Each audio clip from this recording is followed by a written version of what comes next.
In the Fuzzy Memories podcast, we celebrate the good, the rad, and the fugly of the 80s and 90s. We're three latchkey kids who made it out alive. And in each episode, we break down all the culture that popped, 1 year at a time. Whether it's the birth of legends... I'm Lyme disease free today, and I have Whitney Houston and MTV to thank. Or audacious moves. Imagine also the poor Golden Gate Bridge. You turn 75 and people have a party on you. Yep. I don't want that. Or even confusing PSAs. And the stop, drop, and roll. I mean, I assumed Yes. as an adult I would catch on fire weekly. All the time! We've got a take that will make you laugh.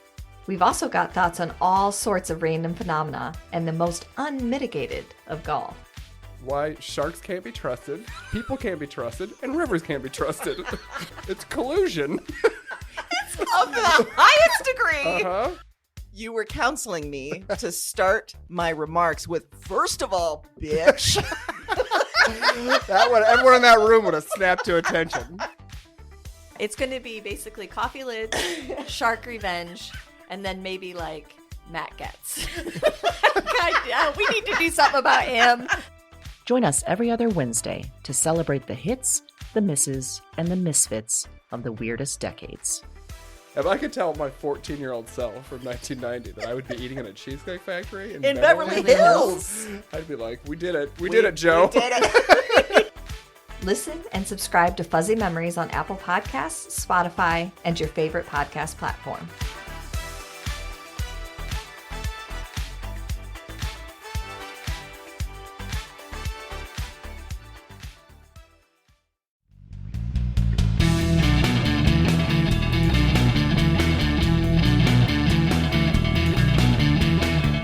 Hello, and welcome to Broads and Books. I'm Amy.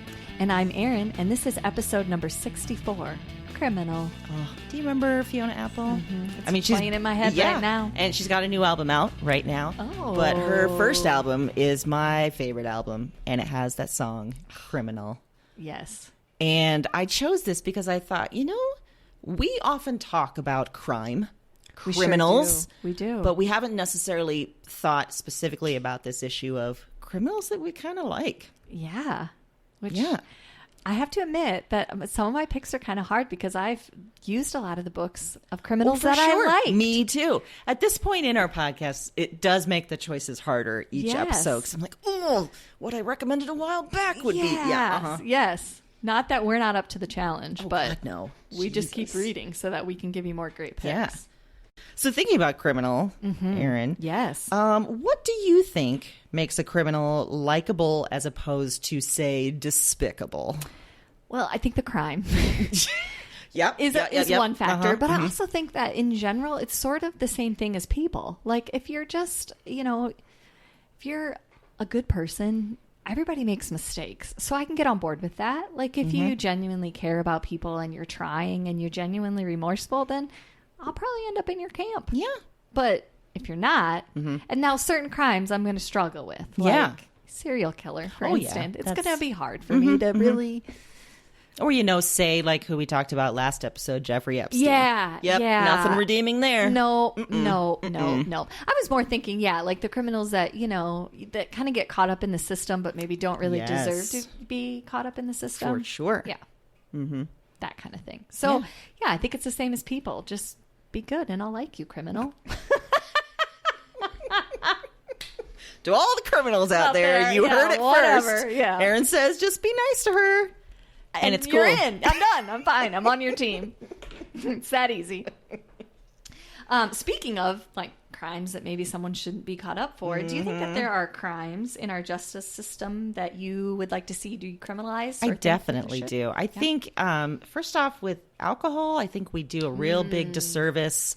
In other countries, it's not criminalized in the way that it is here. And so it's made so much more attractive here because it is criminalized to a later date.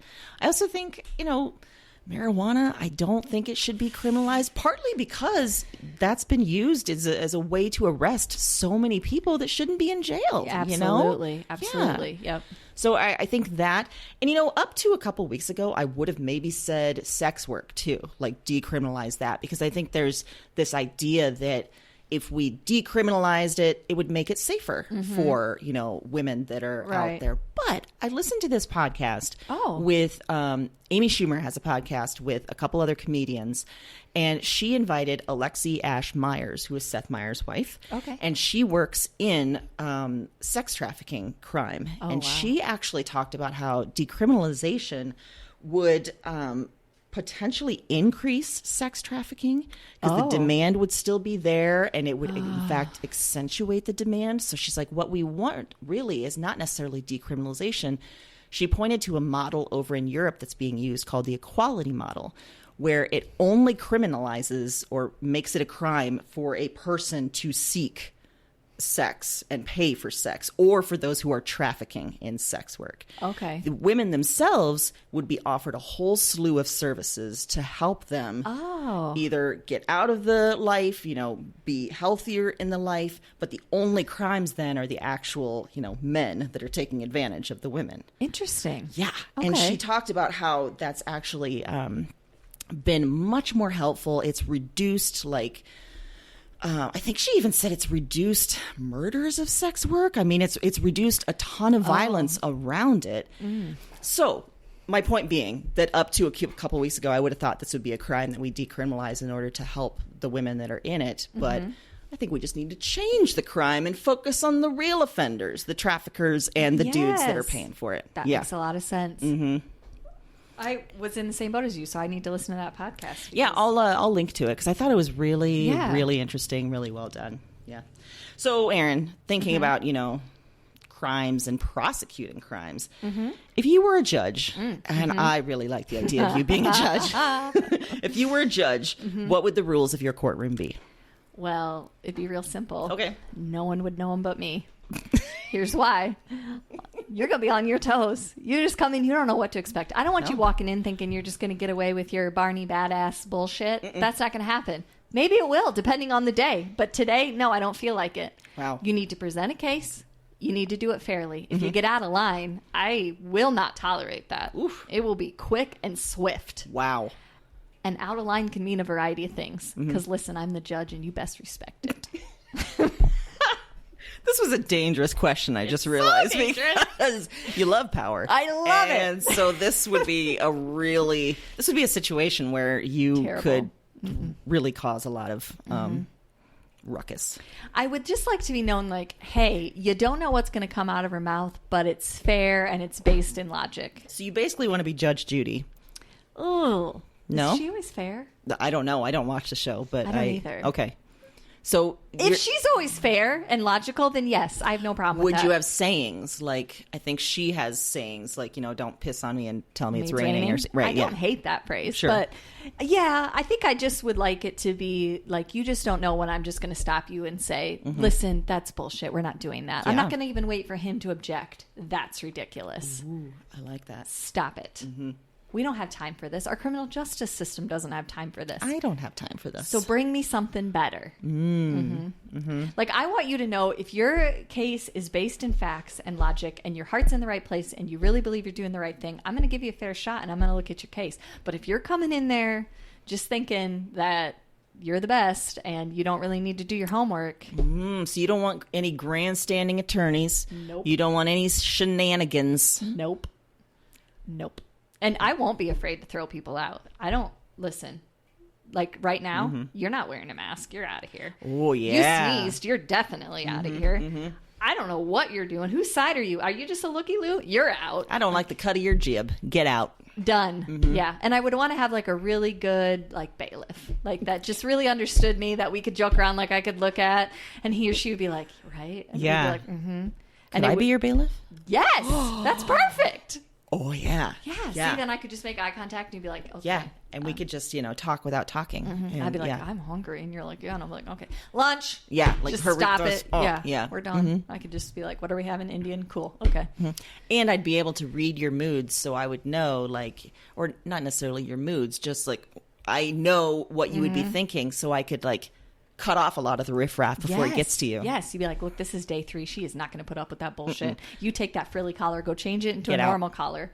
You you better keep it short today because she's going to cut you off. So, And you're wearing like an English wig to this court. Where do you think we are? No. if anyone wears an English wig, it's me. Okay? Ooh, is that going to be part of your Maybe. wardrobe? I like it. Actually, that'd be great. Like on the would first be. day of trial, just show up in something weird to throw them off. I'm sorry. Is this distracting? This is me. You should just Judge Aaron. Yeah, Judge Aaron, get it. And people will be like, I mean, it's not terrible, but it's not great. Right. And also she's the judge, so we can't really say anything. You know how like attorneys, when they draw and they're like, oh, I got that attorney, or that judge, they're really hard. I would want it to be a mystery. Like it could That's go right. either way. Yeah. And they'll be advising their clients like, I don't know what to tell you I about don't Judge keep your Aaron. mouth shut. Yeah. I can tell you that, and we'll go from there. Right. This one's going to be by the book. Don't make too much direct eye contact. And one thing I can do is also hype you up. Like I can be out in the, hallways and be like, listen, you know what Judge Aaron just did? Yeah. Let me tell you. Just strike fear amongst everyone. Listen, I just watched her take down a lot of peanut butter cups. So I'm telling you right now, she's going to be hyped.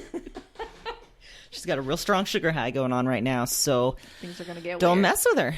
Yeah. I really like this idea. I do too. Can we have our own courtroom? Is that a Yes. thing? I think it should be. I mean, maybe we could start a podcast where like people call in and give you give you legal situations and you rule. Yeah, I don't even care if it's legal. Like, let's just take situations and we'll give you advice and or what we think. Yeah. We'll settle the squabble for you. Yeah. Like, hey, you and your significant other have this argument about, whatever. Mm-hmm. Whether cucumbers should go on salads. Right. Let's talk about it. I mean, this is We'll a make valid ruling. argument and let's talk about it. Yeah. Done for you. Oh, this is going to be great. That's a pretty great bonus episode Yeah. right there. Yeah, I like that. Okay. Well, Okay. whew, we spent a lot of time on that. Amy, I like to picture this. Yeah. If you were a criminal, You know I'd be a good one. you'd be great.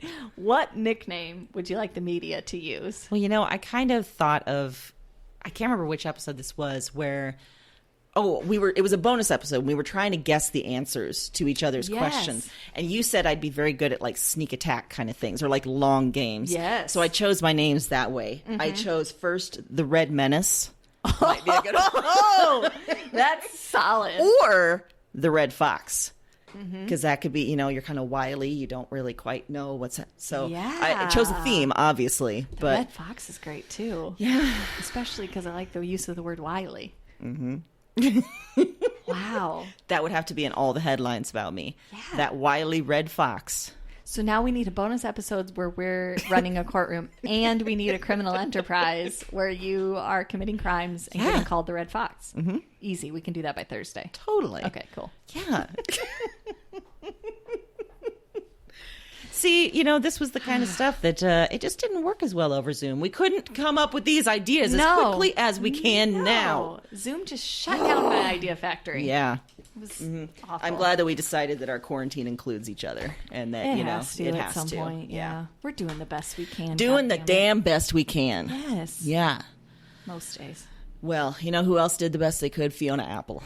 In writing this song, she did far better than the best she could. She did incredible. You killed it, Fiona Apple. You killed it.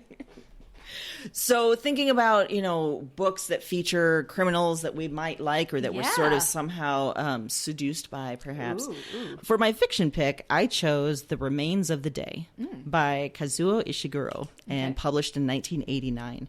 You probably know him from a number of other books Yeah. that some have been made into movies, including this book. I've never seen the movie, so I'm not quite sure how that compares. But the book, let me tell you about this. Yes.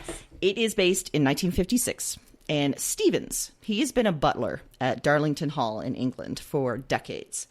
But there's now a new owner, an American, that's come in and bought the house. And the American owner, he encourages Stevens to take a break before diving into his new duties. Stevens doesn't know what vacation really is. He's never really taken a break, but he decides, okay, I'll take a road trip and I'll go see my former colleague, a housekeeper named Miss Kenton. So Stevens is on a road trip. And along the way, he's telling us about his philosophy on being a good butler, what it means to have dignity in your work. And he's very super stiff and formal. And at first, he's kind of just like, it's almost too it's one of those guys, you're like, I don't know if I'm going to like him. And then gradually you're like, I like him. He's pretty cool. You start to like him. You're drawn into his world. He's a hard worker. He's content with his lot. He's content with what, he was brought up to be. We also like him because he sort of hints at these unspoken feelings that he had for Miss Kenton, and that she kind of returned those feelings and they never acted on them. He kind of denied them. He pushed them away because they weren't professional. And he's a dignified butler. So he wouldn't do that. Then he tells us about some of the past and his former employer, Lord Darlington. And Stevens just gushes about Lord Darlington, admires and misses him, even as he admits that there was some controversy over Lord Darlington's involvement in the 1930s with a group of Germans. Nazis. Oh, Lord Darlington. Yeah. So Stevens talks about that. He also talks about his dad, who was a butler too, and who was aloof, even abusive. And the reason I chose the book for this theme is because there's some really fascinating complexity in what kind of seems simple at first. This book, you just feel like you're getting to know this guy. He's on a road trip, real cut and dry, and then it starts getting real involved and complex. And he claims to lead this simple life dedicated to hard work and dignity. But he's not able to recognize when there are legit crimes being committed against him, against other housekeepers, against the country, against society. Like, there's some real tough stuff happening, and he just doubles down. He's just going to follow Lord Darlington to the gates of hell, pretty much. But that by this point, when you realize where he's at on this, you're drawn into him and his world. So you start to really question your own sort of complicity in this, your own ability to tell when something is right, when rules should be broken, when you need to rethink your life. I found an article by a writer who writes for The Guardian in England, and he says that he gives this book to all of his family, all of his friends. He's constantly evangelizing this book. This is his favorite book. And he says The Remains of the Day is a book about a thwarted life. It's about how class conditioning can turn you into your own worst enemy, making you complicit in your own subservience. And I liked that. I liked the element of crime here and how there's no clear answers, how Stevens may or may not be involved. It's a really twisty and deceptively simple book. Ooh, I like deceptively simple. It's a great descriptor. Ooh, I had not heard of that. I read it. I had heard of the movie, actually. I didn't think, or I didn't maybe know that it was based on a book. And I think the movie came out in the 90s and got all sorts of awards. It was Anthony Hopkins and Emma Thompson and real big prestige stuff. But yeah. Oh. I like it when you recommend those that I know that I could probably readily get from the library. You definitely could. New releases. 1989. They're going to be like, we don't have that anymore. No, I'm just kidding. All right. Well, the fiction pick this week that I brought is called Happy and You Know It by Laura Hankin. And this was just released a couple months ago. We're following the main character, Claire. She's a young woman living in New York, and she has just been kicked out of her band right before they become incredibly famous with a hit song that she wrote. Ooh. And so she is depressed and bitter and angry and all the things that you would expect, and also running out of money very, very quickly. And so her cousin helps her get a gig with a mommy's group for some extra cash. And all mommy's group? A mommy's group. No. All she has to do is show up and sing a few children's songs because she's got this great voice. She's got a guitar. No problem. They're going to pay through the nose because they're wealthy. New York mommy's group. Perfect. Just earn some money till you get back on your feet. So immediately Claire's pretty sure she doesn't belong. She walks into this super posh, completely modern, decorated, beautiful, nothing out of place apartment with Whitney, this host who is perfectly put together, but then is also somehow warm and endearing. And Claire's drawn in a little bit oh, you're a little bit different than I thought, but I also don't belong here. I got my jeans, my t-shirt, and real quick in the group, she sort of starts to get won over by these moms. Even Whitney, the perfect mom, but she also really forms a bond, a friendship with Amara, who is one of the moms in the group who had a really, really successful career and gave it up at the pinnacle to raise her child. And she worked for a late night show. And so Claire sees this as maybe an opportunity to get back into the world or have a connection. And she doesn't think too hard about it. She just keeps going to the mommy group. She laughs at some of the ridiculousness, but she also realizes Amara's very different. She has a different take on it. She really seems to just be bringing her child for the interaction. But then she starts to see that these women also have a very deep friendship with each other that is going beyond just this kind of surface level, what our life looks like. And so she gets kind of sucked in. And I won't give away the twist, but Claire, kind of unwittingly, becomes the person that unravels part of the fakeness that they've created and reveals a criminal enterprise that is happening. Ooh, this sounds good. That they're unknowingly participating in. They don't realize that this is happening. And she's particularly worried for Amara because they formed a really close friendship and she feels very concerned for her. And when she brings this up, not all the women are eager to reveal the truth for various reasons because they have a lot to lose. And so it's taking you through kind of the demise of the group. But what I really like about it is on its surface, it seems kind of like this lighthearted, kind of funny look at like New York socialite, you're kind of annoyed at first, Whitney is this Instagram mom. Like she's always, posing her child and getting these perfect pictures. But then they talk about a woman that isn't in their group anymore that went through a divorce. So she's been sort of like exiled. But you sort of get drawn in, just like Claire does, to their actual personalities. And it ends up being a really interesting book about friendship, female friendship in particular. It becomes an interesting book about how do women feel fulfilled? Like when they are put in this role of being a stay-at-home mom or, they're supposed to throw everything into motherhood, why some of them go that route, why it becomes an Instagram situation or a perfection situation when they don't have anything else to funnel it into, and how these groups can be very susceptible to what happens in this in the actual story. It's funny. It's a very quick read, but it kind of stuck with me. I really liked the main character, Claire. I mean, the twist that they're sort of had this criminal thing going on was great. And also, I would say that, like a criminal that I really like, I mean, you just love Amara because she's real, like down to earth. Her child does not behave as well as the other children in the group. So you've got that going. She is struggling. Like she gave up this great career. She doesn't love being at home day in and day out. So it's, you automatically like her because she's real. So I enjoyed it. I thought it was great. Wow. Immediately when you described going into that apartment, I thought of your experience with Lip Sense Party. Yeah. And I'm now wondering if all those ladies have a criminal enterprise under this already pyramid scheme. That would not surprise me. It'd be the perfect cover. It'd give them a lot more depth than I think I have considered them to have. Yeah. Yeah. Because I will tell you, the person that is in charge of the criminal enterprise, you don't like her, but you respect her. Ooh. That's interesting. I wondered too, like, we were talking about what makes a criminal sort of likable. I wonder if if it's more about respect, if somehow like we can see what they're doing and we're like, hats off to you. Yeah. I kind of like that. And maybe that's why we like them.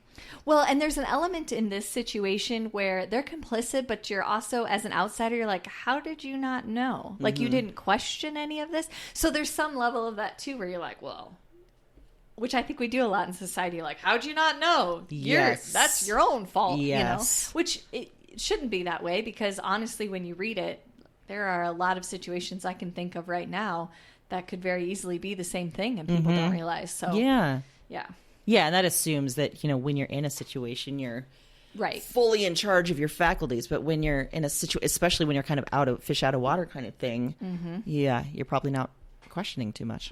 And you're trying to keep up with each other. There is an element of that, and that's what I loved about the book too, is that when they stripped that away, what was left was actual real friendship, which is what they all wanted and was what they really treasured more so than the perfection image. Did you learn how to be an Instagram mom? There's some hints. I lack a few things. Okay, such as? One, a lot of yoga pants. 2, yoga poses. Oh, no. 3, a child that would sit still that long. Yeah, I don't think Mason's going to do that. 4, being able to do my own makeup. Oh, yeah, 5, highlights. 6, some kind of gloss treatment. 7, the right lighting /house. 8 professional decorating. Sure. And 9 sponsors. Wow. So there's a few. There's a few obstacles. yeah. I think if you put my Instagram picture up to like an Instagram mom picture, you would be like, it'd be like those things that you see where it's like a Pinterest fail. Like that's what mine's going to look like. Yeah. A Pinterest fail. Okay. But that's okay. If mine look like the other, something's wrong. You should be concerned. I would definitely be concerned if you suddenly had like, full Instagram mom, like everything was polished. To be like, what is you should have happening an right now? intervention because I've gone off the rails. Or I'd be like, someone has kidnapped her feed and kidnapped her. Yes. She is in a closet somewhere. They are forcing her children to pose like this because they wouldn't. And somehow they've got Mason on their side. And how would they do that? See, it just sounds like a real criminal enterprise. He's really into money right now, so I'm afraid he would turn in a heartbeat. So hard. I don't think it would take much. I mean, yeah, If you know him at all, you know how you could get him, and that's scary. Wow. Okay, well, that's good to know, and I'm glad we've shared that to our whole audience. Yeah. Mm-hmm. Let's not forget that I will cut a bit. Oh, yeah, you will. So don't get near my kids. Okay, so easy. Yeah, he might be easy to turn, but you got to get through me. And I'm no Joy, okay? You will easily turn criminal. So easy.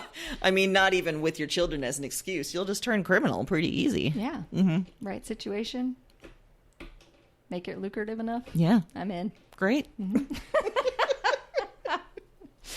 Well, my other genre pick talks about a criminal we know a lot about. It's called The Five: The Untold Lives of the Women Killed by Jack the Ripper, from Haley Rubenhold, published last year. So, like I said, we've probably all heard of Jack the Ripper, famous serial killer that operated in Victorian London. Tons of books, tons of movies about him. We probably know a lot about the details of the killings and the mutilation and the mystery around who the killer is. But what gets lost in this story, and maybe gets lost in a lot of the stories of criminals, are the people that he killed, the actual victims here. And sometimes there's even mistruths and lies about the killings. Like, we know Jack the Ripper as a killer of prostitutes, but this author provides clear evidence that that's not the case. Like, that's just been a misnomer from the get.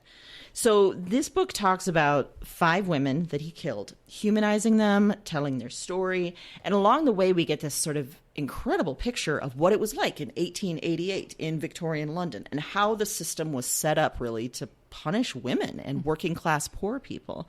So we get pictures of Polly, Annie, Elizabeth, Catherine, and Mary Jane, all killed by this unknown man in 1888. As the author says, they died because pretty much they were in the wrong place at the wrong time, but also because they were poor and they were women.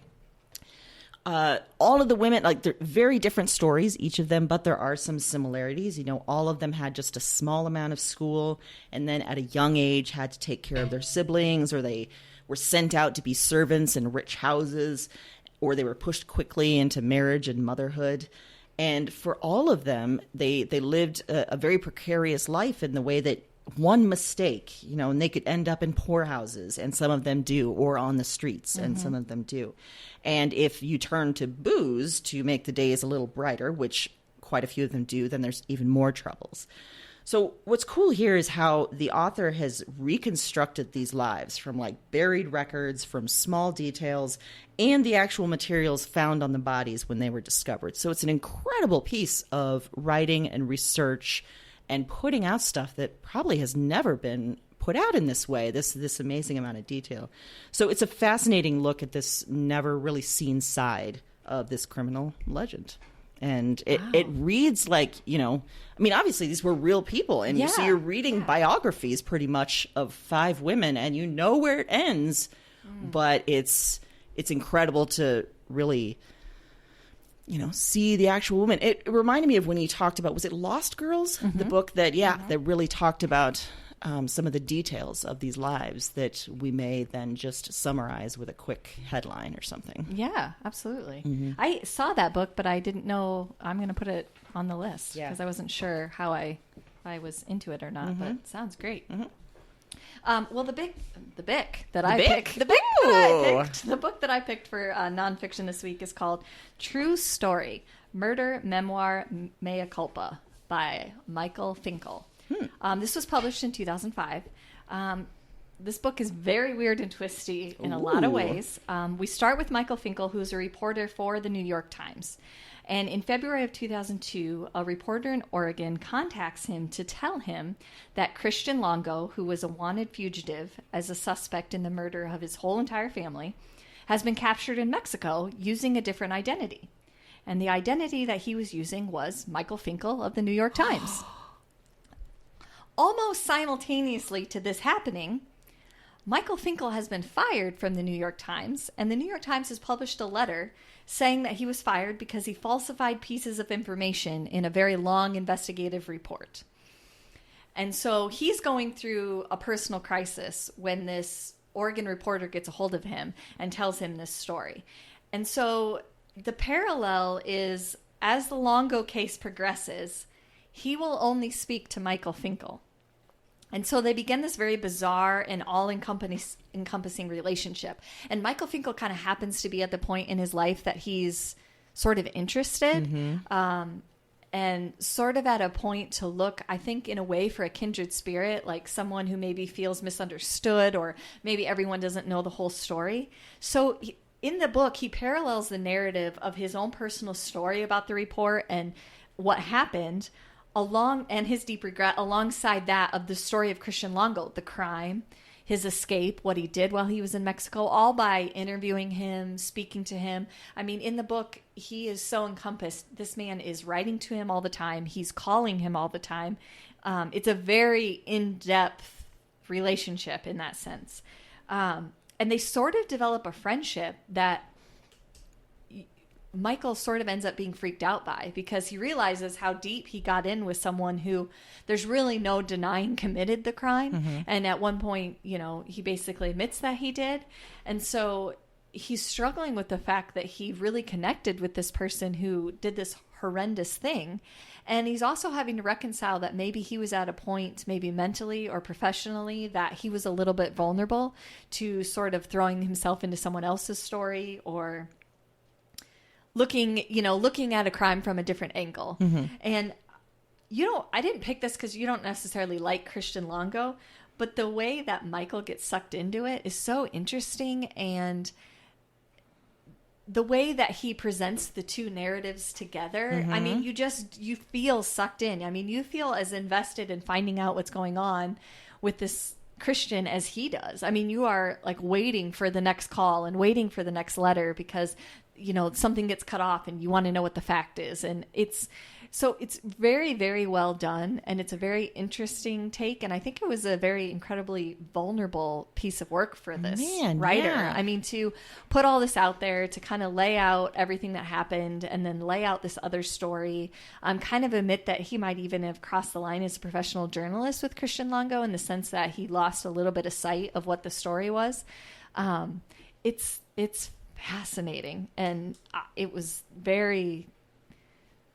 just different from any other true crime book that I've read. So and putting himself in the story, and the story sort of being about him too. It is. Wow. It's more about really the author coming to reckoning, or how you can spend so much time on something you only see a small part of it, and you don't see the big picture anymore.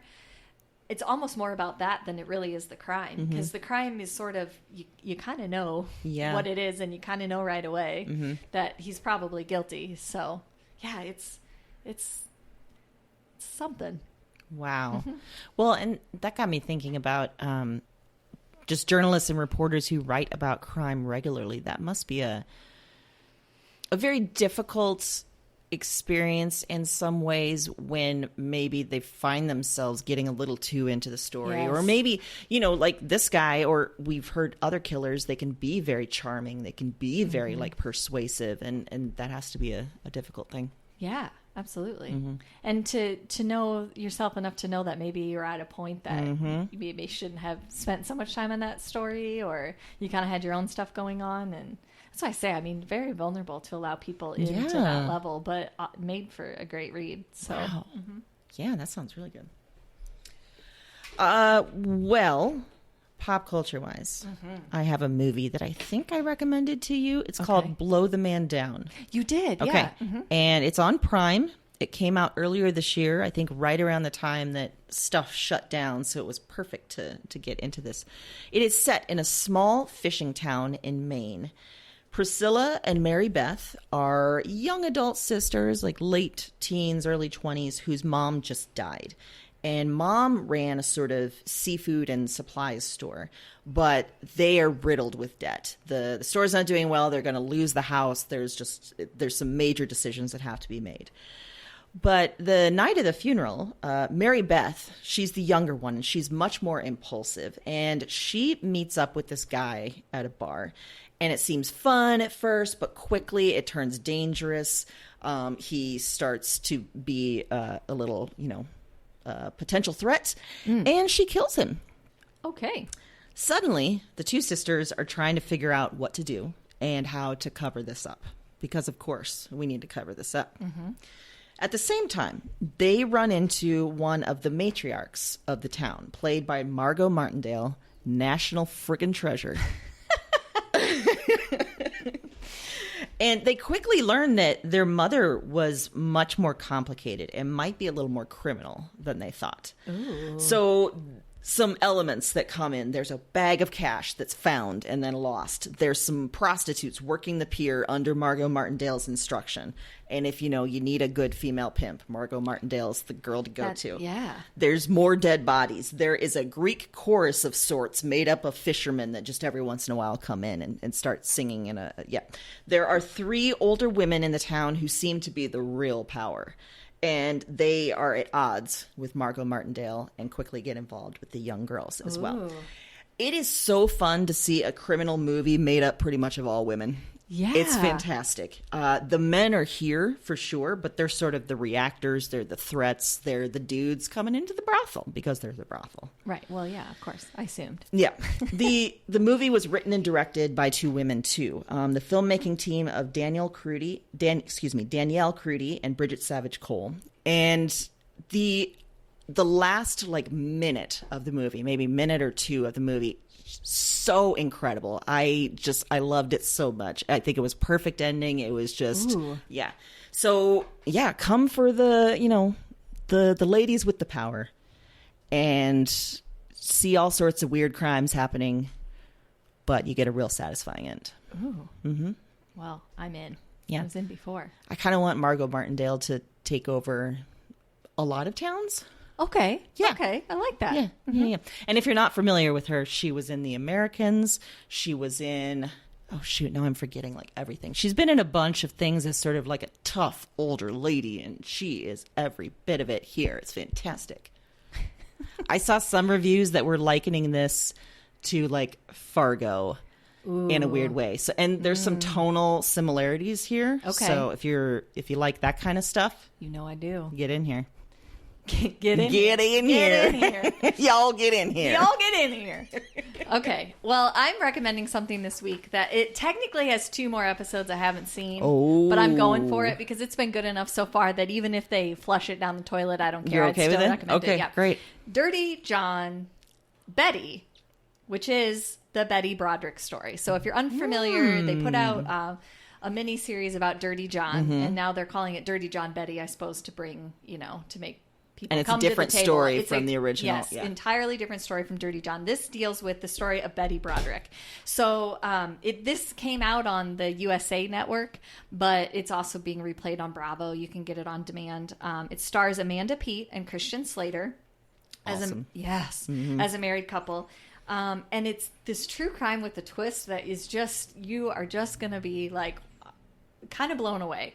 So if you know anything about this story, you know that this woman murdered her ex-husband and his new wife in their bed. What you don't probably know is the entire backstory leading up to this event. And that is really what this show tells. And if you think that they're throwing Betty Broderick under the bus, you would be mistaken, because they are doing an excellent job of telling her story. And if you have ever rooted for a criminal, not that I'm condoning murder, but if you have ever rooted for someone It's her. It's gonna be Betty? You are just kind of like enthralled in the actual backstory. So the backstory is that they met when they were very young in college. She had a very, very strict family and not a good family relationship. Dan is like this very, like we've said about a lot of criminals, very charming, very persuasive. He is going to school to be a doctor. And so she ends up getting pregnant and they get married, and she's sort of forced to give up what she wanted to do because he's going to be a doctor. He can't. And they just continue to have children. And he decides after he becomes a medical doctor that what he actually wants to be is a lawyer, because he could be an amazing malpractice lawyer knowing the medical field. Oh, okay. So he makes this incredible practice for himself.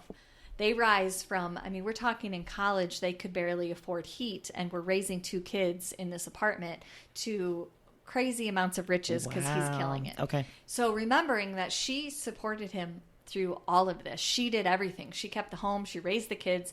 She kept the budget. She did everything for him to get him to this point. She even encouraged him to go out on his own, in his own practice when he first started as a lawyer.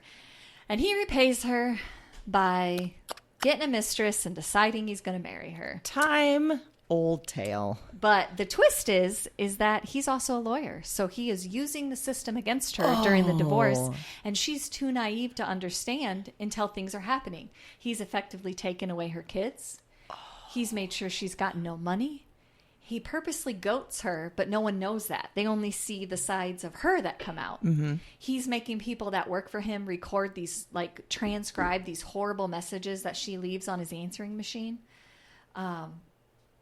But not explaining that before she left that message, he sent her a letter saying this, or forgetting the context, he cut off a credit card, or he did whatever.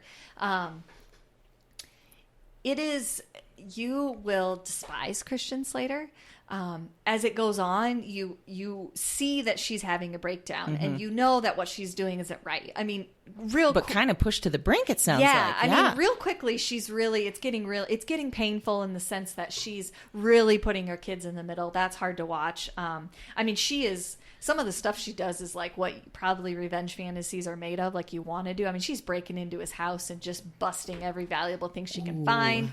She takes his favorite cake, a Boston cream pie, and just smears it all over his bed because he effectively tricks her out of the home too. Oh my God. Yeah, it is. When you see it all played out, it's like a gut punch, and you can see how she got there. And you can see how in the criminal justice system, none of this was going to be brought up. And you could see to an outsider who doesn't know the whole story, how crazy she looks and how insane she must be, and how lucky he is that he got away from her, because they don't know any of the other stuff. And a real bone of contention is this answering machine that she keeps leaving messages on. And one of the things she says is, I can't go to a therapist because he's a lawyer and he knows how to get the records. Nothing I say is safe. So the only therapy I have is to call his answering machine and yell. Yeah. And that makes sense. She explains to her friends, because her friends are like, why don't you try a journal? Do something else. Like, this is getting crazy. And she's like, no. But unbeknownst to her, he's recording all these and transcribing. It's just, so obviously it ends in murder. That's not great. Obviously she's, it's very clear that she's guilty, but there's just like almost all crime stories. There's so much more. And so much more, especially when it involves women at the helm of it. Yeah. And we talked about gaslighting a couple weeks ago, and I thought one of the genius episodes that they did was they made it look as though we're in the courtroom when she's on trial for the murders, and they have a clinical psychologist on the stand talking about gaslighting and what happens to a person in long-term gaslighting situations. And he wasn't even saying just the divorce. He was saying basically their entire life. That's what Dan has done to her. And so the psychological elements that she was dealing with, it was so fascinating to listen to that part. And when we talked about gaslighting, we talked about racial gaslighting, and you kind of put that in context too. When when that's been done to somebody their whole life, long term, the actual effects of that. So it's so much more than I thought it was going to be. Wow. And it's fantastic. I mean, I was an Amanda Peet fan before, but she's terrific in this. I mean, just nailing it. And Christian Slater's great. I mean, you hate him. And like you're rooting for her mainly to get help. You just want someone to intervene on her behalf. I'm not rooting for her to kill. I'm not going to lie. I think it's hilarious when she bashes all of his stuff. But, you know, it is. Whew. Yeah, I love Christian Slater. I am a big fan of the show Mr. Robot, where his character is kind of walking that line. You're not quite sure. So to see him just fully terrible could be really good. Oh, yeah. And you question everything he does. Like, are you doing that on purpose? I mean, because he knew what he was doing. I mean, he laid every step out. Yeah, he was building the story. Oh, yeah. So that he could get what he wanted. Even to get the kids to get everything. On a sort of smaller scale, what you were describing there, it kind of reminds me of the show we recommended a while back, Lorena, that would be good for this theme as well, where it's like, it's the details of the case are such lurid headlines and everything. They're splashed all over, but it's the backstory that absolutely matters so much more. And the backstory that then gets lost in the actual story that's publicized. Yeah. It's hard to watch, and it's a delight to watch at the same time. I'm imagining if and when they show the actual murder, you're going to feel real conflicted. Like, you're going to root for it, and also just like, I don't know if I should be doing this. Criminals. Thank you, Fiona Apple. As always, really. Thank you, Fiona Apple. Yeah. Should we just end every episode? Thanks, Fiona Apple. And once again, we'd like to thank Fiona Apple. Yeah. Our number one fan, Fiona Apple. We're going to make this happen. You're going to be our number one fan, Fiona. Just because because, you know, like I named Podcat after her. So, you know. That's true. I mean, I don't know if that was actually where Fiona came from in my head. But no. I was like, it was just in this moment I put it together like, oh, that was my cat's name. And this is Fiona Apple. Yeah. Well, it'd be really great if you got a pair of cats and now name them Fiona and Apple. That would really help our cause. I mean, I could, we discovered just 2 weeks ago that one of the feral cats living outside that I had named Queen Latifah, there's actually like 4 Queen Latifahs that I just wasn't differentiating because I wasn't seeing them all together. But we were sitting on my porch for a few hours. And so maybe 2 of them are Fiona and Apple. Oh, there we go. I like that. Mm-hmm. Yeah, because we got enough now. We got with enough. Salt, Pepper, Spinderella, Queen Latifah. We got a whole colony. Yeah. And the Queen, though, I've been finding her sleeping on the patio furniture in the morning. So she's feeling like this is definitely her domain. Yeah. And that's all I can say about that. Yeah, you're in kind of a situation there that I am. I'm being extorted by a criminal cat enterprise. Yeah, I mean, they really have you surrounded because when you notice one, you start to notice. You got the eye from one. I did. I was not welcome in the feeding area because it was past feeding time, and I was clearly. And they were looking at you like, "What? Yeah, Who is this? Here? You better not be getting food." That's what they were thinking. Mm-hmm.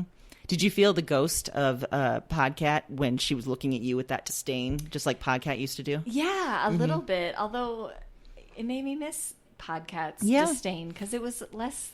I can't believe I'm going to say this. It was less scary. Oh, wow. It's like the the danger is better than the danger you don't. True. Yeah. And Fiona, the people who had her before, they declawed her front paws. Yeah. So limited danger she really could do. Yeah. Unless she went at you with her bottom paws. Yeah, which would be something. These cats, they got all their claws. And probably very good at fighting. Yes. Yeah. Mm-hmm. And they want nothing to do with humans other than, food. Yeah.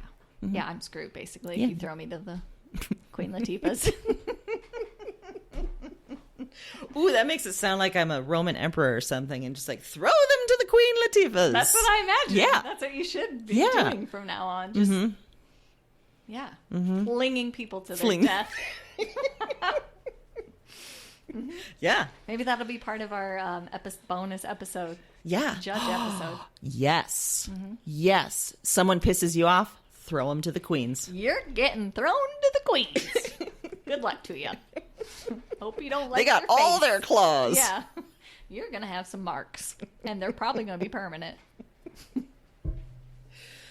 Well, guess what? We'll be back next week. We sure will. With a different theme. Yeah. Probably an update on feral cats, too. Probably. Yeah. In the meantime, happy reading.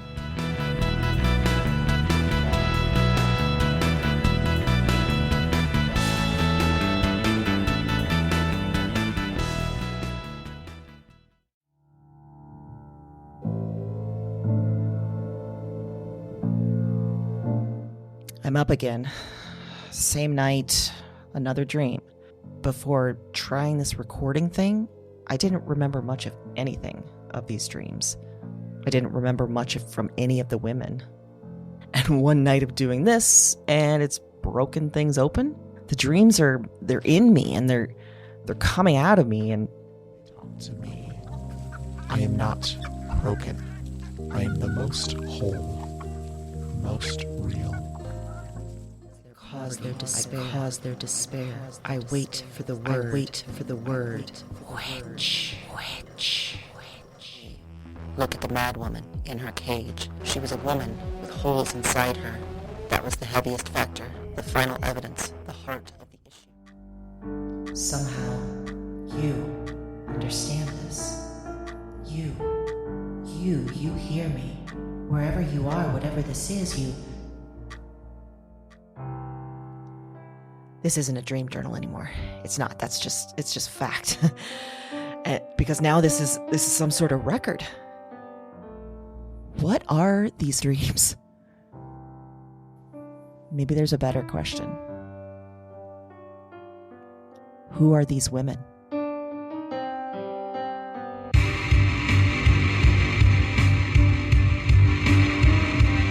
Weird Woman is a Broads and Books production. All 9 episodes are available January 10th. Listen and subscribe to Weird Woman on Apple Podcasts, Spotify, and your favorite podcast platform. That's WYRD Woman, wherever you listen to podcasts.